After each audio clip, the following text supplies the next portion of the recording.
वातावरणामध्ये 21 वर्षाची महापरंपरा असणारा हा एक दिवसाचा वैष्णव मेळावा परमसदेय परमादरणीय गुरुवर्य ज्यांच्या माध्यमातून तुमच्या आमच्या हृदयस्थ असणाऱ्या भगवंताला प्रेरणा मिळाली आणि तो जागृतीला येऊन आपल्याला स्वतःचा स्वानुभव मिळवता आला आणि भगवंताचं जे दिव्य अधिष्ठान आहे त्याची बैठक आपली स्थिर झाली असे गुरुवर्य सद्गुरु नामदेवजी अप्पा विलाडे यांच्या सहवासात तुम्ही आम्ही वाढलेलो सर्वजण आणि दरवर्षी हा 19 फेब्रुवारीला असणारा वैष्णव मेळावा मध्ये 1 वर्ष 2 वर्ष मला वाटतं खंड पडला 1 वर्ष आणि जागा बदलून तो या ठिकाणी आला आणि आता कायमची जागा त्याची हीच राहणार ही आता बदलत अनंत कोटी ब्रह्मांड भगवान साईनाथांच्या या दिव्य अधिष्ठानासमोर खऱ्या अर्थानं आम्हाला हा भक्तीचा महासत्संग या ठिकाणी साधता येतो आहे। सकाळपासून अनेक वक्ते महानुभाव यांनी गोड असणारा संवाद जो आहे तो संवाद तुमच्याशी साधलेला आहे। मुळात वैष्णव मेळाव्याची व्यवस्थाच साईबाबांच्या कृपा आशीर्वादाने या ठिकाणी गोड झालेली आहे आणि म्हणून या परमात्म्याचा जो दिव्य शोध आहे त्या शोधाची परिणती आपल्याला या धर्म मंडपामध्ये व्हावी।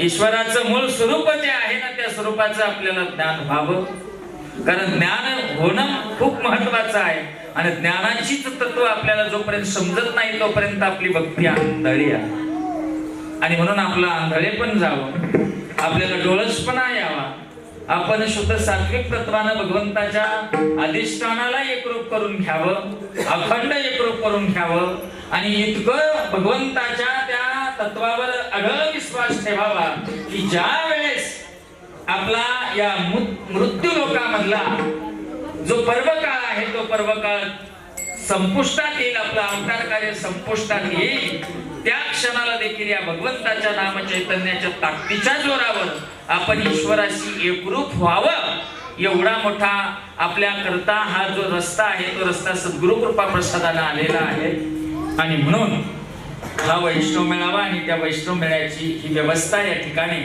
दरवर्षी सद्गुरु सच्चिदानंद श्रीपाद बाबा रामदास बाबा यांच्या प्रेरणेने सुरू झालेली ही परंपरा आहे।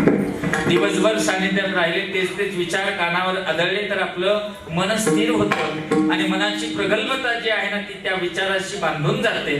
अन्य जे विचार आहेत ते विचार अंतःकरणात जात नाही किंबहुना त्याचा शिरकाव होत नाही म्हणून साधकाची जी अवस्था आहे ना ती अवस्था टिकून राहते असा वैष्णव मेळाव्याचा फायदा आहे। वैष्णव मेळाव्याची खऱ्या अर्थानं तुम्हा आम्हाला ती प्राप्ती आहे आणि त्या अनुषंगानं आज आपण या ठिकाणी आहोत। आज खूप महापर्वाचा दिवस आहे बघा भगवंताची संतांची मंदिरं होतात स्मारक जी आहेत ना ती स्मारक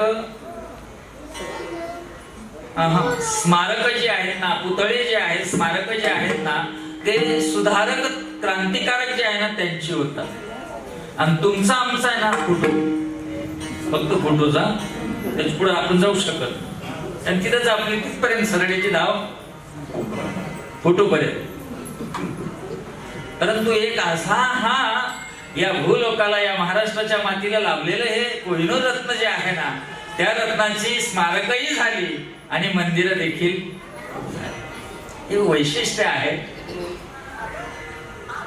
स्वतः करता जेव्हा तुम्ही जिजाल स्वतःच्या स्वार्थाकरता जेव्हा तुम्ही जीवनामध्ये आपला व्यवहार सिद्ध कराल त्यावेळेस तुमची जी कीर्ती आहे ना त्या कीर्तीची जी मर्यादा आहे ना ती मर्यादा 4 भिंतीच्या आत असते लक्षात घ्या फक्त 4 भिंतीच्या आतच आपली कीर्ती राहील कारण तुम्ही कोणासाठी जगले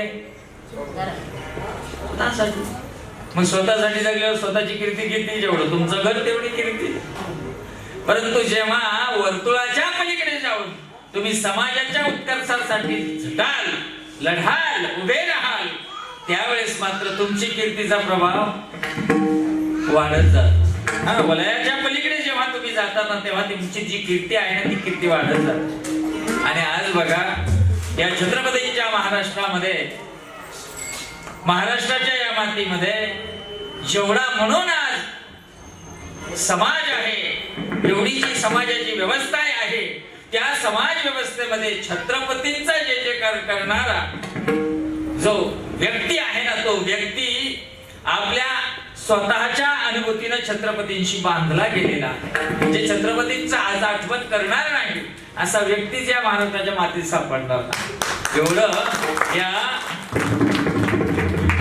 राजेंचं तुमच्या आमच्यावर असणारा प्रभाव आहे. आज तेवढा जर विचार केला तर एवढा कालखंड 350 पावणे 400 वर्षाचा कालखंड आहे.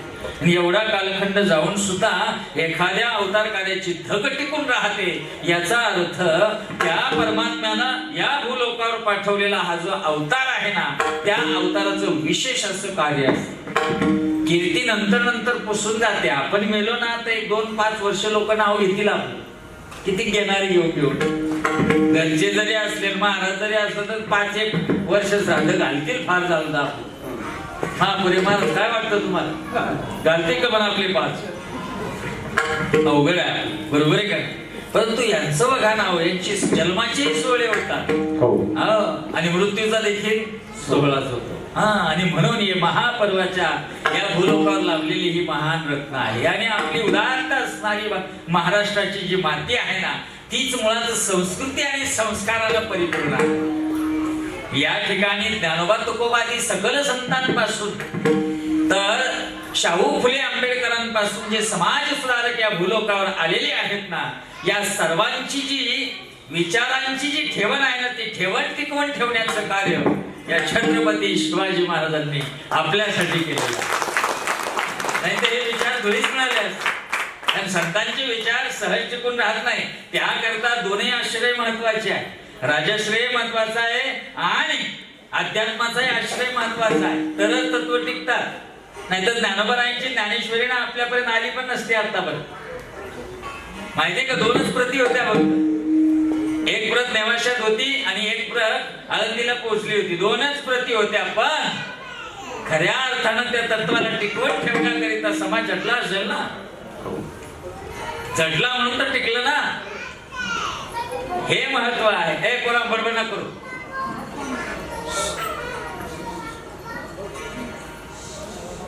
बघा, आपल्याला स्वतःला समजून घ्यायचा, आणि जेव्हा स्वतःला समजून घ्यायचं असेल ना, तर निश्चित आपल्याला कोणाचा ना कोणाचा आधार घ्यावा लागेल. त्या आधाराशिवाय आपण स्वतःला समजून घेऊ शकत नाही. आत्मा अनुभूती जे आपण तुम्ही आणि आहोत ना, ते स्वतःला जर समजून घ्यायला गेलो ना, तर आपल्याला स्वतःला स्वतःची ओळख होत नाही. एका तंटाळी वाजवते का, वाजवता येते का? नाही येत असं तर सांगा. शब्द महाराज मला एक सांगा, तुम्ही पक्वादी एका हातानं वाजवा, जमेल का? वाजेल, वाजेल, पण लयबद्धता संपते, सूत्र बांधता येणार नाही. तसं व्यवहार घडण्याकरता 2 तत्व महत्वाचे आहे. स्वतः आपण आणि आपल्याला दिशा देणारं तत्व जे आहे ना, त्या तत्वाला धरून जर आपण पुढे चाललो ना, तर मग मात्र आपलं जे जीवन आहे ना, ते जीवन व्यवस्थित होईल. मागील आधार बहुतांचा किंवा मारकी बहुत याची गेले साधू संत, नका जावा राण्याची गरजती पुराणे, सगळं सांगून गेले आपल्याला का त्या आधारानं आपल्याला जावं लागेल. बघा, छत्रपतींचं मी तेलंगणा प्रांतात होतो 26 जानेवारी ते मला वाटतं 1 फेब्रुवारी पर्यंत, आता महिना पण 15 दिवस झाले. त्यात निर्मला जिल्ह्यामध्ये त्या शहरात आमचा कार्यक्रम होता. आणि मी सहज, आमचे ते मित्र आहेत जगनमोहन रेड्डी म्हणून, जे तेलंगणाचे माजी न्यायविधी मंत्री आहेत, ते आणि आम्ही 2 जण फिरत होतो. जेव्हा तेलंगणात मी फिरत होतो ना, मी त्या ठिकाणी छत्रपतींचे प्रत्येक गल्लीमध्ये पुतळे बघितले. कुठे? तेलंगणाला. याचा अर्थ असा आहे का एखाद्या व्यक्तीचा प्रभाव जो आहे ना, तो प्रभाव इतका घट्ट होतो ना, तो केवळ मराठी भाषिक छत्रपती शिवाजी नाही आहे.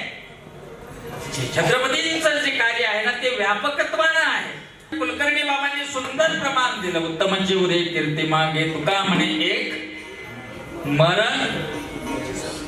मला एक सांगा, तुम्हाला विचार, सर्व इकडे बघा, इकडे बघा. 9:30चा टाइम नका बघू, फक्त माझ्याकडे बघा. कारण तुमचा वेळ जो आहे ना, म्हणजे तुमचं लक्ष जे आहे ना, ते माझ्या मी जे सांगतो ना त्याच्याकडे जर असलं ना, तरच तुमचं कल्याण होणार. नाहीतर तुमची तुमची भिवंडी झाली म्हणून समजा. भिवंडी नाही व्हायची, भेंडी व्हायला पाहिजे. आणि माहिती काय, लक्ष लावा. कारण बघा अर्जुन ऐकत होता हो म्हणून उतरला ना. अर्जुनाने असा बंपकपणा केला असता ना, भगवंत सांगतोय ना आपण इकडे इकडे पाहतो, असं नाही केलं अर्जुनानं. आपल्याला अर्जुनाचं जे तत्व आहे ना ते अंगीकारायचं असेल. अर्जुनाचे निव्याचे गीता प्रसव श्रीराजे संसार व्हिडिओ जे भिडले जगाचे अर्जुनाचे पंक्तीचे प्रश्न ऐकले होते ज्ञानदेव म्हणतात की अर्जुनाच्या जर पंक्तीमध्ये बसायचं असेल ना तर अर्जुन व्हावं लागेल. आणि अर्जुन होण्याकरिता तत्व आवर्जून ऐकावं लागेल. कळलं ना? हा भाग आहे. असो नीट ऐका, लक्ष द्या. उत्तमाची उरे कीर्ती मागे. तुम्हाला सर्वांना विचारतो, तुम्हाला मरण आवडतं का? सर्वांसाठी प्रश्न आहे. ताई माई भाऊ दादा सर्व, आपल्याला मरण आवडतं का? आणि आपला खटाटोप कशासाठी चालू आहे?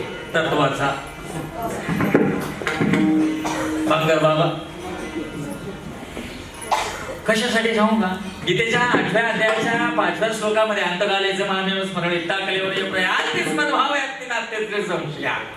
अंतकाली आपल्याला काय करायचंय? भगवंताचं नाव घ्यायचं, त्याची सवय लागावी याच्याकरता हे कीर्तन ऐकायची. अंतकाली ज्याच्या नामाले मुखात काय आलं पाहिजे? नाम यावं याच्यासाठी सवय आहे. मग मला एक सांगा, आपल्याला मरण कधी येणार हे कोणीतरी बोट वर करून सांगा. जो सांगत असेल मी सुनील भाऊला लगेच सांगतो, भरपूर मोठी जागा आहे, आपण त्याचं देऊळ बांधू. माहिती का कोणाला? कधी? पण जाणार आहे का नाही तुम्ही? जाणार? हा. कधी? माहित नाही. म्हणून तुम्ही आम्ही आहे ना तिथपर्यंत त्या गोष्टीला आहे ना, त्या गोष्टीला घाबरतो बरं का. मरणाला जो घाबरतो ना तो पळकुटा. हा, मरणाला सामोरं जातो तो. अभि अभंगाचा अर्थच तो आहे, येणे नावे तरी शूर. कळलं का? मी ढाच्यात बोलतो. तुम्हाला आज वाटलं धरला बाबा साहेब? अजिबात. मला सांगा, आपलं जे जीवन आहे ना त्या जीवनाला शेवटच्या क्षणापर्यंत खेचायचं आहे आपल्याला. कुठपर्यंत खेचायचंय? शेवटच्या. परंतु शेवटचा क्षण खेचत असताना जे मरण आहे ना ते मरण तुम्हा आम्हाला अनुभवायचंय का नाही? आपले मरण पाहिल्या मॅडोळा झाला तो 16 अनुपम्य. माझं मरण मी पाहिलं म्हणून मला मरणाची भीती वाटली. ज्या गोष्टीला तुम्ही जाणता ना त्या गोष्टीला घाबरता का सांगा? नाही तर रज्जू सर्पा काय भासले जगदंबर अशी अवस्था होईल ना. अंधारामध्ये दुरी पडली, सारे साप पण राहिले. हा म्हणजे आता जेवण झाल्यावर सारे लांबून चालले. मग कोणीतरी गेलं बॅटरी घेऊन, दोरी येणार गडपट. जेव्हा कळलं दुरी आहे तेव्हा भ्रम निघून गेला की नाही? मग मरण नेमकं कोणाला हे समजावं याच्यासाठी परमार्थ आहे हो. आणि आम्हाला मरण समजून घेण्यासाठी काय करावं लागेल हो?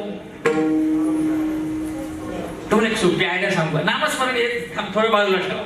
तुम्ही ना असं कल्पना करायची, मी मेलो तर, मी मेले तर कोण कोण कसं घडेल असं मनात आणायचं आपलं आपण. हा, कोण कोण आपण मेल्यानंतर आहे ना असं करत असं सारं ध्यानात आलं.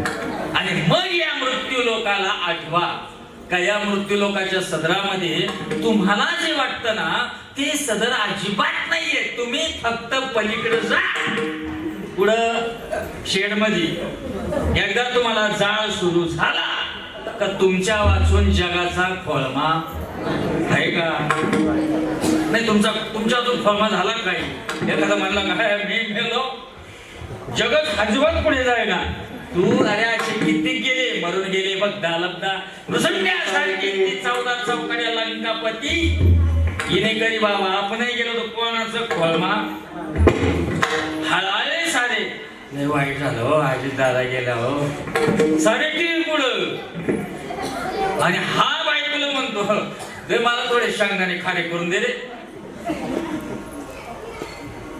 आणि काय पाहू राहिलं आणि बरोबर म्हणतो वाईट लई झालं खायचं काम चालू काहीच राहत नाही आपल्याचं. तुम्हाला एक सोपी आयडिया सांग. मला एक तुम्हाला विचारायचं आहे. मला एक सांगा, आम्ही जीवनामध्ये भीतीनं जीवन जगतो ना, ते जीवन जर घालवायचं असेल तर काय करावं लागेल सांगू का? मला एक सांगा, तुम्हाला देवाच्या पुढे जायचंय का वेळेच्या समोर जायचंय? देवाच्या समोर जायचं का वेळेच्या समोर जायचं?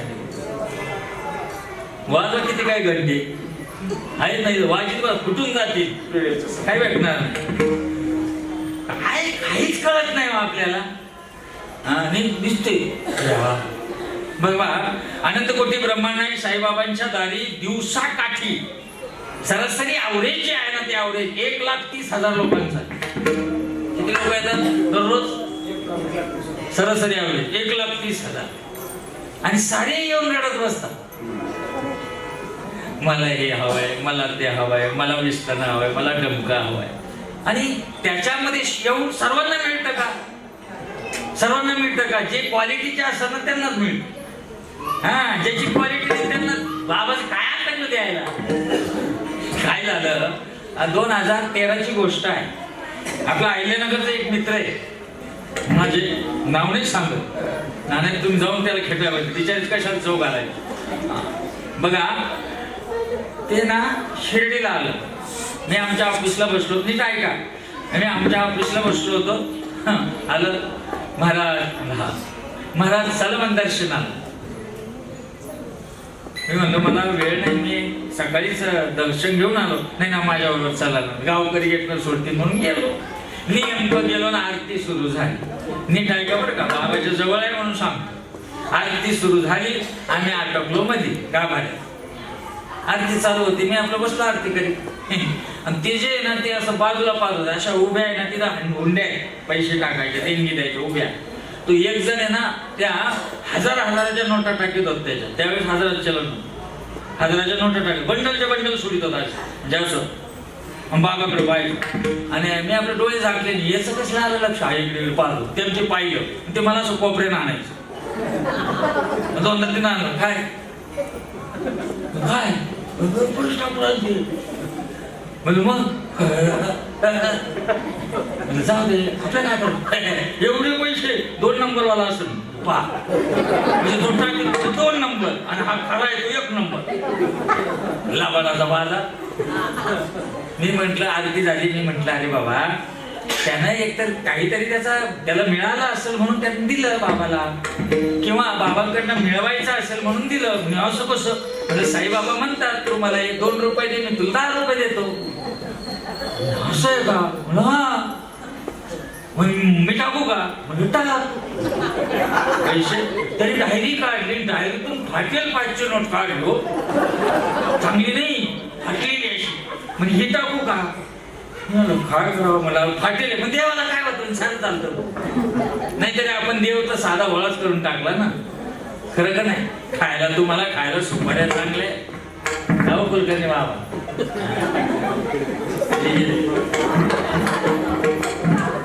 बरोबर आहे का नाही? आणि देवाची पूजा मांडायला शाही चालतात, बैड्या बुड्या, किड्या लागेल, बुके लागेल, तरी देव काही म्हणत नाही. गाव कुलकर्णी बाबा काहीच म्हणत नाही. त्या देवाला आपण साधा केला ना, आपण ऐकले बघा. टाकू म्हणलं, टाक टाक. मी म्हणलं पुढे टाकला, कटकट टाकली त्यानं. आणि काय सांगावं, आम्ही थोडस पुढे गेलो, त्याला करकरीत 5ची नोट सापडली, 50 रुपयाची नोट सापडली मंदिरात. तो बाप म्हणलं मग आता माझी गेली पलार असं केलं. साईबाबा आमचा काय सांगावं तुला, असं देत राहतो. आणि ती पाहिली, त्याला इकडे इकडे पाहिली, मला म्हणतो हलोच. म्हणलं का? म्हणजे मी टाकून येतो. कळलं तुम्हाला? ही टाकली म्हणजे अजून वाटते, ती टाकली म्हणजे अजून वाटते. ह्या क्वालिटीच्या लोकांना देव नाही देत. देवाचा कोणाला नाही. तुम्ही पात्र असाल, तुमची आर्त जर खऱ्या अर्थानं आर्त तुम्ही त्या भगवंताला आळवलं ना, तरच तो भगवंत तुमच्याकडे येतो. मी मुद्दाच तुम्हाला सांगतो, आपल्याला वेळेच्या समोर जायला सांगितलं का देवाच्या समोर जायला सांगितलं?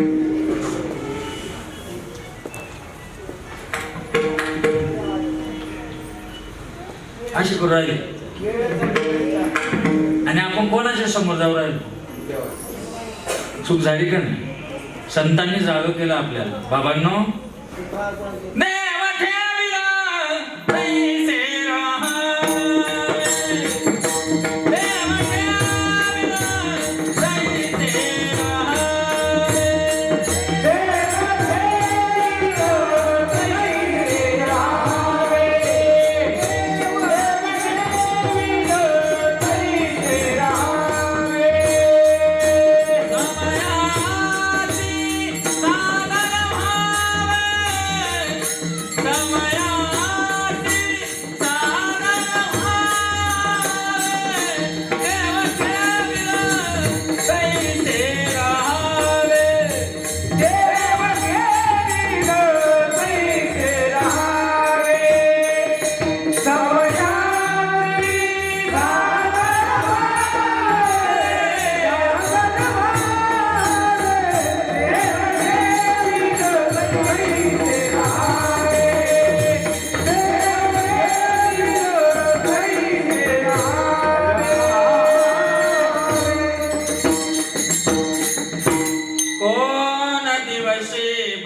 हत्तीवर कोण दिवशी पालखी सुभेदार, कोण दिवशी पायाचा सागर, चालत जावे चालत जावे, देव ठेविल तैसे राहा. वेळच्या समोर उभं राहा आणि जेव्हा वेळ बिकट झाली ना, त्यावेळेस जर अंतःकरणापासून तुम्ही देवाला आलवलेला असेल ना, तर धावत येई मागे पुढे उभा राहायचं, सांभाळायचं. आलिया घात निवाराया, ही कसोटी जी आहे ना, ती कसोटी म्हणजे जीवन आहे. आणि हे जे जीवन आहे ना, या जीवनामध्ये आपण आपल्या जीवनाच्या भूमिका खऱ्या अर्थानं निश्चित करा. आपल्याला करायचं काय, आपल्याला मिळवायचं काय आणि आपल्याला टाकायचं काय, याचा फैसला जोपर्यंत होत नाही ना, तोपर्यंत जीवन जगण्याची मजाच नाही. तुम्हाला जीवन जगायचा आनंद घ्यायचा आहे का? हा, मग घरी जा. आता नाही, जेवण केलं, घरी जायचं नाही, तुम्ही लिहायचं तुम्हाला या जीवनामध्ये काय करायचं आहे, काय नाही करायचं आहे, आणि हे सर्व करून तुम्हाला काय मिळणार आहे याचा विचार करून तुमचा पेपर तयार करा. सोपी आयडिया सांगतो तुम्हाला. आणि सर्व केल्यानंतर त्या पेपरामधून तुम्हाला उत्तर काय येतं ते उत्तर शोधा, मग मला फोन करा, मी तुम्हाला सांगतो पेपर चुकला का बरोबर आहे. मला सांगा, बंडलच्या बंडल कमवायला लागले, किती काही कमावून ठेवले, सुख देतात का? आमच्या ताईमाईंचा आहे ना, सोन्यातलं जीव. महाराष्ट्र शासनानं जर उद्या योजना काढली लाडक्या बहिणींना, प्रत्येक बहिणीला 25 तोळे सोनं. कल्पना करायचा, आनंद घ्यायचा. 25 तोळे सोनं. एवढं सोनं जर तुम्हाला मिळालं, तुम्ही वैष्णव मेळाव्याला येशाल का? ते सांभाळून बसाल तेवढं. अरे ज्याने देव आणतो ना, त्या गोष्टी त्यागून टाका, असं शास्त्र. काय ज्यानं देव अंतरतो ना, त्या गोष्टी त्यागा. अहो, ह्याच्याही पलीकडे जाऊन सांगितलं, हो का मायबाप त्याजावी ते जेणे नारायण अंतरे. देवाच्या आड जर आईबाप आले तर ते सुद्धा सोडा. आणि आपल्या आड काय काय आपणच आडवे पडेल. बाकीचे आडवं याचं कामच राहिलं नाही का? एवढे कांचन गेलो, एवढे आपण त्याच्यामध्ये रुतलो. हे बघा, तुम्हा आम्हाला जीवनामध्ये ना काहीतरी ठेवून जायचंय मागे, पण काय काय ठेवायचंय हे बघा. तुम्ही गेल्यानंतर लोक म्हटले पाहिजे, जाऊ द्या पण माणूस खरा होता आणि देव ध्यानी होता. असं ऐकायचंय का? नाही, लोक म्हणा जाऊ द्या पण इतका पैसा कमावला पण गुलाबाने लटकून बसला, असं म्हणायचंय का? देवाच्या आधारेच तुमच्या आमच्या जीवनाला पूर्णत्व आहे. खरं जीवनात काय देव सोडून काय खरं होत असा जर विचार केला तर. पण नाही ना पटत महाराज, तुम्हाला बोलायला काय लागत आहे? ज्याचं ना ज्याला ज्याच्यावर बित्त ना त्यालाच कळतं. ही मायेचा प्रगट भागट पसरा आहे समाजाच्या कल्याणासाठी.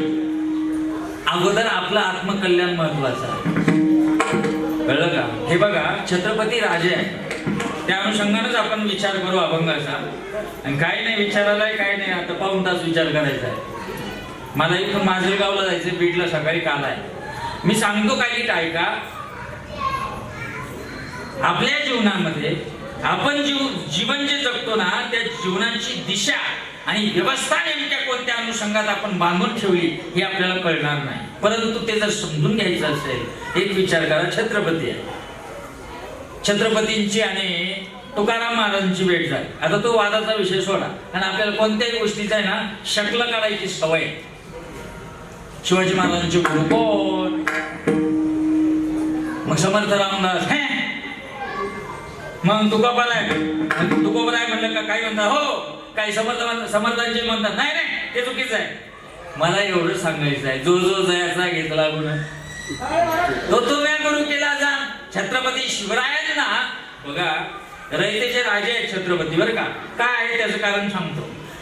तुकोबरायांकडं मला एक सांगा, तुकोबराय गरीब होते का श्रीमंत? श्रीमंतच होते ना. त्यांनी स्वतःची श्रीमंती कोणाला देऊन टाकली? गरीबाला देऊन टाकली, गरीबाला. हे सांभाळा बाबा. हा, म्हणजे त्यांनी पण बघा, तिथे तुम्ही तुकोबरायांचं चरित्र नीट वाटलं की नाही मला माहित नाही, परंतु भावाच्या वाट्याची जे कर्ज रोखे ना ते त्यांनी घेतले नाही. फक्त स्वतःच्या वाट्याचे जेवढे होते ना तेवढे घेतले आणि ते सर्व बुडून टाकले, कर्जमाफी देऊन टाकली. कोणाला? फक्त 2.5 वर्षाचा तो दुष्काळाचा काळ होता. 2.5 वर्षामध्ये सर्व परिस्थिती सुधारली. लोक परत तुकोबरायकडे ते जुनं जे देणं होतं ना ते देणं घेऊन आले. हे तुकोबराय घ्या. ते म्हणाले आता घ्यायचं, जी गोष्ट मी त्यागली ना ती मी गोष्ट घेत नाही.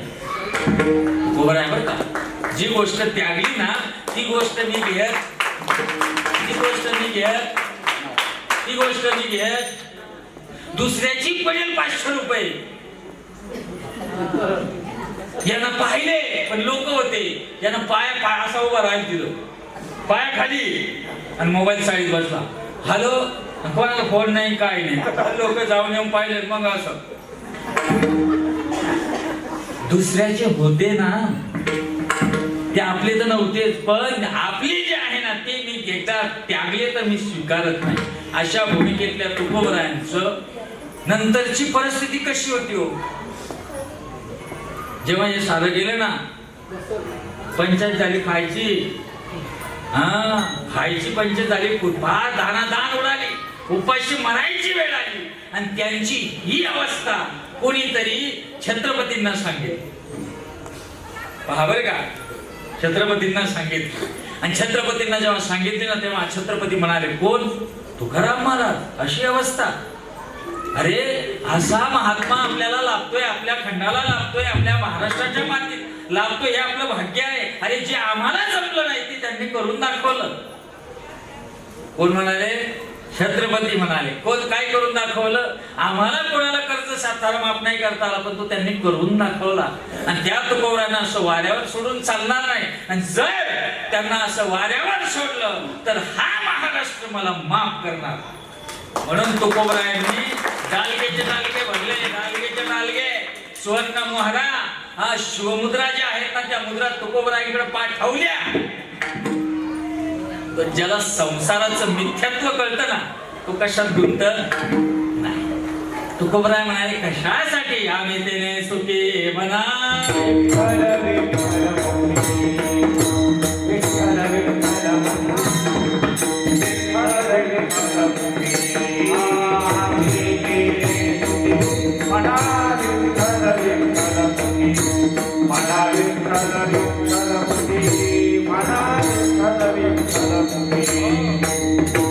आम्हाला नको तुकोबराया. तुकोबराय म्हणाले, आम्हाला नको छत्रपती शिवराया, हे नको. का? तुमचे येरवित्त धन ते माझं मृत्यूके समान. माती समान आहे तुमचं धन, मला त्याची किंमत मला नकोच येते. कारण मला कळालंय त्याच्यामध्ये काही नाहीये, त्याच्यात काही नाहीये हे मला कळालंय. आणि आज समजा एक विचार करावं, तुम्ही स्विच ऑफ झाल्यानंतर शब्द कळला ना, तुम्ही स्विच ऑफ झाल्यानंतर काय कामाचं आहे बरं आपलं? सांगा बरं. काहीच नाही ना. अहो तुम्हाला सांगू का, तुम्ही स्विच ऑफ झाले. तुम्ही ज्या गादीवर झोपले ती गादी सुद्धा तिसऱ्या चौथ्या दिवशी गोधडी सुद्धा, तुमची साड्या सुड्या सुद्धा त्यांचं काही ठेवू नका का, त्यांचा जीव होता आणि त्या कपाटात घुसते आणि रात्री प्रगट होती. असं आहे का? पावलं लोक आहे, पण बाहेर आपले येडेच लोक आहे बघा तुम्ही. आणि ती नाही ना नेमकं आहे ना कानातील इकडून पाऊन तोळा आणि इकडून पाऊन तोळा. मग या म्हणल्या का हे पण जाऊ द्या म्हणल्या, ते काय म्हणल्या बाया कापून घ्या पण घ्या. हा मतलबी संसार आहे वा. याच्यामध्ये तुम्ही स्वतःला मानतायत खरं, तुमचं खरं काहीच नाही, जगच वागतंय. हे मी नाही म्हणाल, तू म्हणशो भामटो म्हणतो आम्हाला सारं खोटे. नटिका व्यवहार सर्व हा संसार वाया येरजार. संतांचं प्रमाण आहे याला सारस्य कळतं बघा. संतांनी जी महानता मिळवली ना त्या कारणे मिळवलं म्हणून कीर्तिवंत झाले ना ते. आपण नाही कीर्तिवंत होऊ शकत का? होऊ शकतो, पण आपण त्या रस्त्याने जाण्याकरिता निघालो, परंतु आपल्याला असं वाटतं तो रस्ता अवघड आहे ना, आपल्याला तो जाणं जमणार नाही. छत्रपतींची कीर्ती राहिली, एवढी मोठी विख्यात झाले, चौकात चौकात गल्ली गल्लीत पुतळे झाले. समाजकारण जाणलं आणि समाजकारण जाणलं, अर्थकारण जाणलं, धर्मकारण जाणलं आणि अध्यात्म कारण जाणलं. छत्रपती समजावून जर घ्यायचे असेल या चार भूमिका समजून घ्याव्या लागतात. तुम्हाला एवढं चिंतन करायला वेळ नाही, परंतु छत्रपती बघा समाजकारण समाजाचं. म्हणून छत्रपतींचं जे राज्य आहे ना ते राज्य छत्रपतींचं असून देखील रयतेचं म्हणायचं. कोणाचं राज्य आहे? जे समाजकारणामध्ये एक विमुखता होती.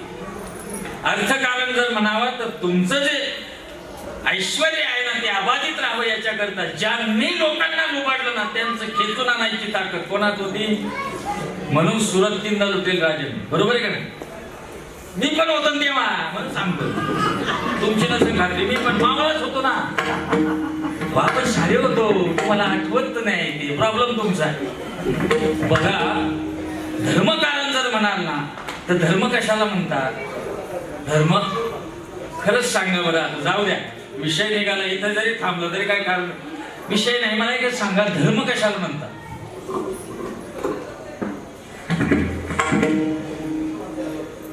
आम्हाला कळत असतं, तुला कशाला बोलवलं असतं? अशी एक ताई बोलली दुसऱ्या ताई, हा दुसऱ्या विचारून राहिला. धर्म जो धारण करण्याकरिता, सर्वांना धारण करण्याकरिता सहज आणि सोपा आहे ना त्याला धर्म म्हणतात. कळलं का? सर्वांना धारण करण्याकरिता जो सहज उपलब्ध आहे ना त्याला धर्म म्हणतात. मग हा धर्म म्हणजे काय? खरा तो एकचे धर्म जगाला प्रेम जगीचे साने गुरुजींनी आपल्या सहज सोप्या भाषेत सांगितलं खरा धर्म कशाला म्हणतात. सर्वांमध्ये प्रेमानं राहा, सर्व आपले आहे असं माना, आपलं राहून आपलं मानून जीवन जगा. हे जर मानलं ना तर तुम्ही असे जर नीतिमत्तेनं वागले ना तर तुम्ही कोण आहात? धर्माचे पारायण करणारे आहात, धर्मपरायण आहात असा त्याचा अर्थ होतो. मग तुम्ही म्हणसाल हे भगवा झेंडा, मग ते असं तो फक्त एक सांकेतिक आपलं लक्षण आहे. आपण त्या धर्माचे पायिक आहोत, ती एक खूण आपली आहे. आणि धर्म जो आहे ना तो धर्मकारण जे आहे ना ते धर्मकारण छत्रपतींनी सांभाळलं. हे बघ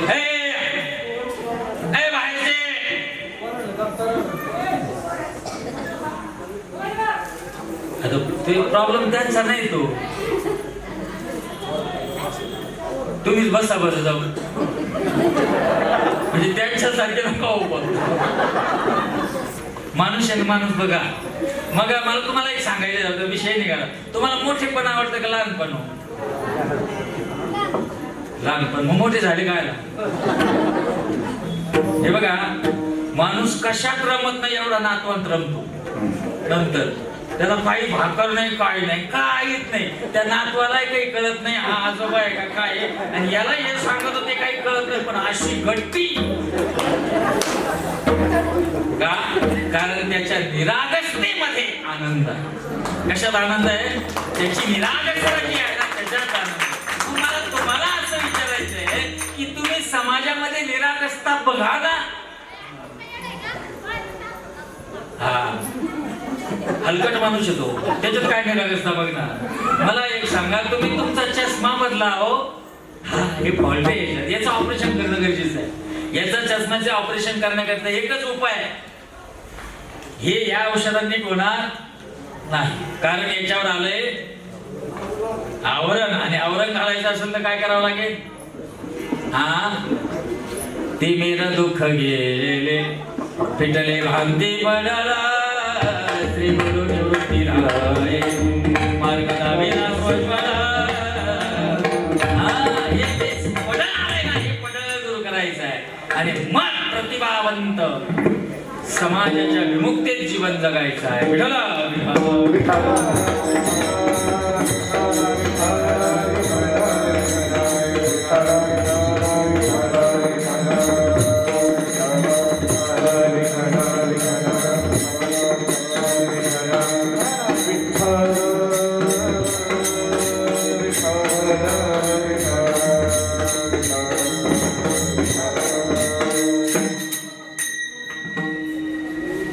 जवळजवळ सर्व झाले.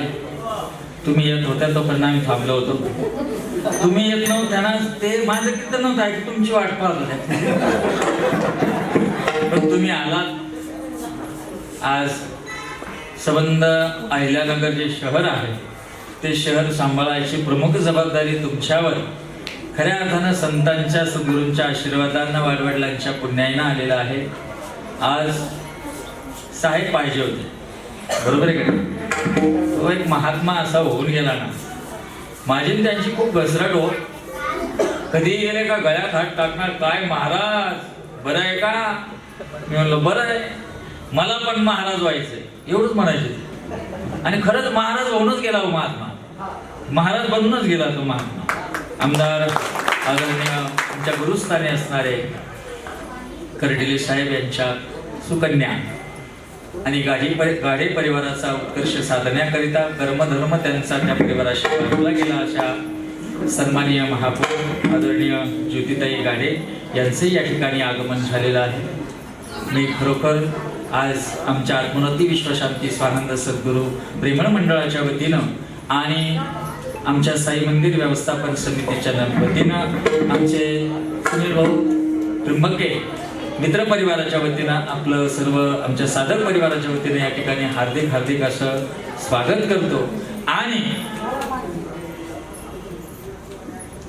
आमचा विषयच तो चालू येत आहे, कीर्तिवंत व्हायचं असेल तर काय करावं लागेल. कारण कीर्तिवंत जर व्हायचं असेल ना तर तुम्हाला प्रयत्न करावे लागेल. मुद्द्यावरच येतो, जाऊ द्या काय. मला एक सांगा, 56 कोटी यादव होते असं म्हणतात, मी काय पाहिले. पण ते बसून खात होते का? बसून खात होते का? तुम्ही ना इतके गंभीर कीर्तन ऐकू राहिले ना. ताई तुम्हाला वेळ आहे का? थांबणार आहेत ना? नाही तर मग तुम्हाला जायचं असेल पुढं. हा थांबणार आहेत, थांबणार आहेत. पुढे अजून भेटी आहे का?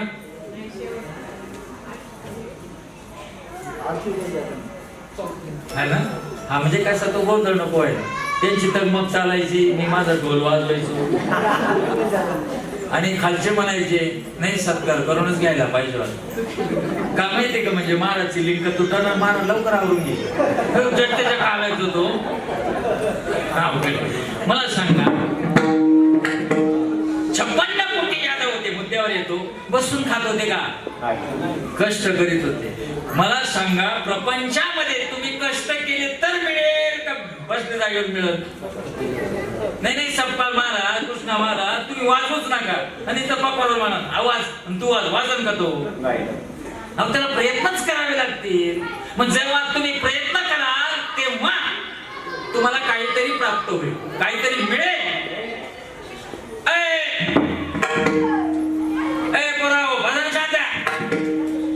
त्यांचा प्रॉब्लेम त्यांनी कधी पाहिलंच नाहीये.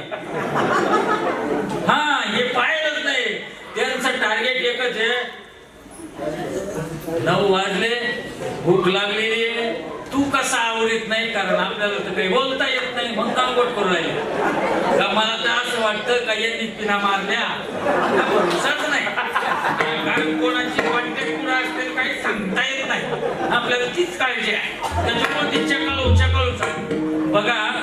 तुम्हाला स्पर्धेत जर स्पर्धा जिंकायची असेल, तुम्हाला प्रथम यायचं असेल, तर त्या स्पर्धेमध्ये ना अलर्ट राहावं लागतं. बरोबर आहे की नाही? हा, स्पर्धा जिंकण्याची म्हणजे काय करावं लागतं तुम्हाला? त्या ठिकाणी इतरांपेक्षा तुम्ही श्रेष्ठ आहेत हे सिद्ध करावं लागतं. त्याशिवाय तुम्ही जिंकू शकत नाही, प्रपंच असो नाही तर परमार्थ. मग जर तुम्हाला जिंकायचं असेल तर प्रपंचात जिंकले असं आपण मानतो, पण कुणाला मानतो? ज्यांच्याकडे सर्व काही आहे, उपलब्धता आहे, त्यांना मानतो प्रपंचात आपण जिंकलो. परंतु त्यांचं तरी जिंकणं आहे का? एक विचार करा. 8:15 व्यक्ती विमानात बसते, 8:17 विमान हवेत उड्डाण घेतं, 8:37 खालच्या कार्यकर्त्याला व्यक्ती संवाद साधते आणि 8:46 टीव्हीवर बातमी देते, व्यक्ती आपल्या नाहीये. लक्षात घ्या तुम्ही, सर्व काही आहे पण जिंकता आलं का? यालाच अपूर्णता म्हणतात. कळलं का? हे बघा, तुम्ही कोणत्याही अवस्थेत असा, सर्वांना सिस्टम सारखंच गेले. काही वेगळं आहे? नाही, काही वेगळं आहे का? आम्ही शिर्डीला आहे ना, खूप निराधार लोक असतात, भिकारी लोक आहेत. आम्ही त्यांचा अंत्यविधी करतो, गेल्यावर फ्रीमध्ये सर्व आणतो आम्ही करतो. आणि एकदा आहे ना, अंबानी गेले होते, अंबानी. त्याच दिवशी भिकारी गेले शिर्डीला. आम्ही अंत्यविधी केला, मी घरी आलो, हातपाय धुतले, संध्याकाळच्या वेळेस टीव्ही लागला आणि जेवायला बसलो. आणि समोरचं दृश्य पाहिलं, ते अंत्यविधी दाखवत होते. कोणाचा? अंबानीचा. आणि मी मोठमोठ्यानं हसायला लागलो. आणि बायको माझ्याकडे आली, ती अशी पाहू राहिली. आता चांगला होता, समोरचं दृश्य असं, हा हसू राहिला. बायकोला असं वाटलं, याला गोळ्या चालत ना लागतात काय? कारण दृश्य कोणतं आहे ना, हसतो कसा? म्हणजे काय झालं होतं मला हसायला? म्हणलं काय नाही, पण जाऊ दे, मला खरंच क्यू येते. म्हणजे काय आलं तुम्हाला ते सांगा. मी म्हंटल, आज आम्ही एक भिकारी जाळा, त्याला जाळाय ना येड्या बाबा वाळे लाकडं होत. आणि समोर जे दृश्य आहे ना, तिथे एक श्रीमंत माणूस आहे, त्याला जाळण्याकरता चन्नाची लाकडं आहे. परंतु एक लक्षात घे, लाकूड कोणताही असो, दोघांनाही चटका. हीच भगवंताची लीला आहे. भेद नाही करत तो कोणामध्ये. कीर्तिवंत जर व्हायचं असेल तर जिंकावं लागतं, आणि जिंकायचं असेल तर स्पर्धेत सर्वांच्या पुढे जावं लागतं. मग असं जे जिंकणं, प्रापंचिक जी जिंकणं आहे, आपण याला संसार म्हणतो ना, या जिंकण्यामध्ये माणूस कितीही जिंकला तरी तो शेवटी हरतो. परंतु असा एक संसार आहे का, तो संसार एकदा का तुम्ही अचीव्ह केला, एकदा का तुम्ही प्राप्त केला की परत जन्मा येत नाही आणि ऐसे केले. आणि असं जर तुम्ही खऱ्या अर्थानं तो संसार जिंकून दाखवला, जन्म मृत्यूच्या पलीकडे जाऊन दाखवलं, तरच तुम्ही खऱ्या अर्थानं कोण आहात, अभंगाचं पहिलं चरण.